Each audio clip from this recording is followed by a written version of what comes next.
out in town and you drink sodas and then you pee yourself and have to run to the public library to hide that from your crush. Okay, that's all and well. By the time I was 20, you're supposed to be over it, right? Okay, so let's see. July, a couple of years back, I was working on a farm in Ohio. Farm work, as you may know, is grueling. You need to stay hydrated to make sure you can last for 9 hours under the sun doing physical labor. So, you know, doing that, drinking my water, we take lunch. Me and the 3 other farm crew members hang out in this cob structure made out of straw and plaster, and we, you know, shoot the shit, make some jokes, eat our food. I don't even know it was so funny that day. It was some personal story, but it got me going. I'm known for, like, crying when I'm laughing. Turns out other liquid comes out from other parts of my body as well. So, anyway, things go on. We're all laughing uproariously until the point when I'm like, okay, there's no turning back. Like, this is going to come out. You know, another part of my body that I don't want it to. You know, this, like, joy sensation of laughter.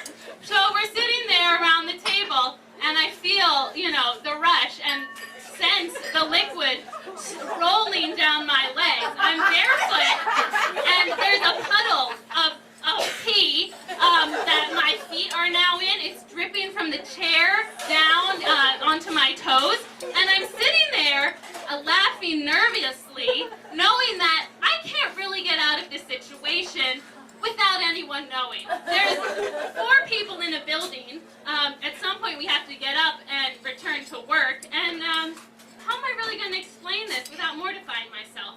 Not to mention that I was falling deeply in love with one of the people there. So, you know, I sort of do the,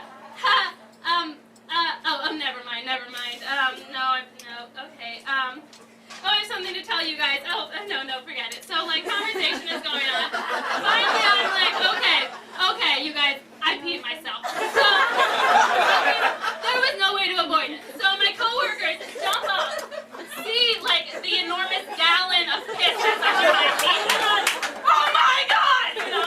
So there I got my nickname, Pistol, which I've since been called. Okay, so the laughter continues so much that I pee myself a second time to make matters worse. But it's all well and good. Things settle down. They keep harassing me about it. But, you know, you move on. There's peppers to pick. So, you know, how are you going to resolve this? Luckily, as I said, the floor was made out of dirt. So I was like, I'll go over here to the little rain barrel. I'll get some water. I'll wash off the floor. I'll rinse my little pink farmer girl skirt out. So I'm going back to the straw bale with my bucket of water, and I notice there's some people in there. One of those people is a filmographer, a cinema guy who's been on the farm that day to do some work documenting the farm, and he's talking to my farm manager there.